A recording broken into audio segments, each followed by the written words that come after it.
सर्वप्रथमे उपस्थित थिबा आजिर समस्त अतिथिगण पदक विजेता एवं मंचासीन समस्त अतिथि को मु सम्मान जणा सहित समस्त को स्वागत करुच्ची। इंटरनेशनल ह्यूमन राइट्स संगठन प्रत्येक मेंबर समस्त कर्मकर्ता को धन्यवाद अर्पण करुच्ची, हृदय कृतज्ञता ज्ञापन करुच्ची। आज ये मंच पर जो प्रतिभा माने निज निज क्षेत्र जो माने भल सफलता अर्जन करछंती से भली प्रतिभा को गोटे मंच रे डाकी तांको सम्मानित करबा निहाती गौरवर विषय।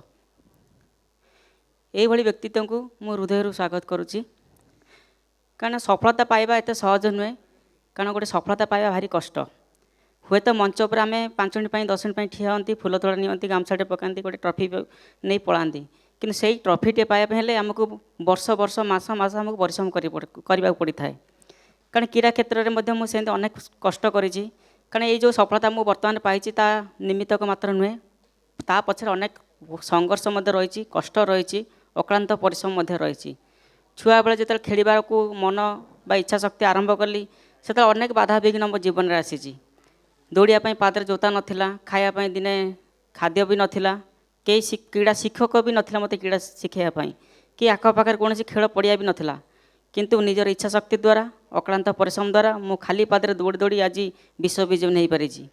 क्रीड़ा जगत में पाखापाखि मु 1500 रु ऊर्ध्व मेडल हासिल करी, ता सहित जातीय पुरस्कार अर्जन करी, जमीक राष्ट्रपति अर्जुन पुरस्कार, आशार Eklavya award, Biju Patnaik award, Odisha citizen award, Odisha Gaurav award, Chhattisgarh Veer award, अनेक अवार्ड सम्मानित होती।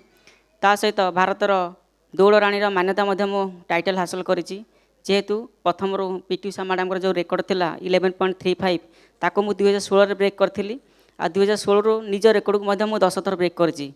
आउ मोर सौभाग्य कि ओडिशार गोटे क्रीड़ाविद जे कि 2 थर ओलंपिक खेलियार सुजोग पाई, जमती कि रियो ओलंपिक 2016 मसीहा और टोकियो ओलंपिक जोड़ा होता टोकियो जोड़ा होता आम ओलंपिक से भाग नहीं। आ सब बड़ कथा हूँ आम देखा आम कर्म जीवन में प्रत्येक दिन दैनंदिन जीवन में आम के निजक समय दे पारती नहीं। प्रत्येक क्षेत्र में देखिए सका संध्या जाए आप देखिए निज कर्म क्षेत्र में सब आम लगी था, केतले ऑफिस काम, केतले घर काम, केतले पिलां काम, प्रत्येक काम रही रही आम के समाज में समय दे पारती नहीं। कि आज यही व्यस्तबहुल जीवन में जो व्यक्तित्व मैंने समाज में काम कर हृदय साधुवाद जनाऊँगी, कारण समाज सेवा करने समस्त पक्षे संभवपर हो न था। आप जानिले खुशी हे। बर्तमान मुझे गोटे संगठन करी जोटा कि माँ मल्याबुड़ी स्वच्छासेवी युव संगठन, से संगठन माध्यम विशेषकर मो पंचायत जो प्रथम खंड ग्राम पंचायत रही गोपालपुर, तार मो प्रत्येक समस्यार समाधान करने संगठन मार्फत में काम करुच्ची।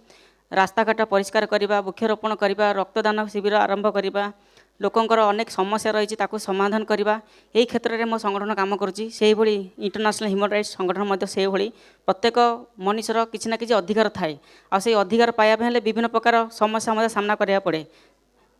तो अनेक समस्या रही आम समाधान करने गले जनकर संगठन साहाय्य दरकार, आ जोटा कि संगठन काम करुच्ची।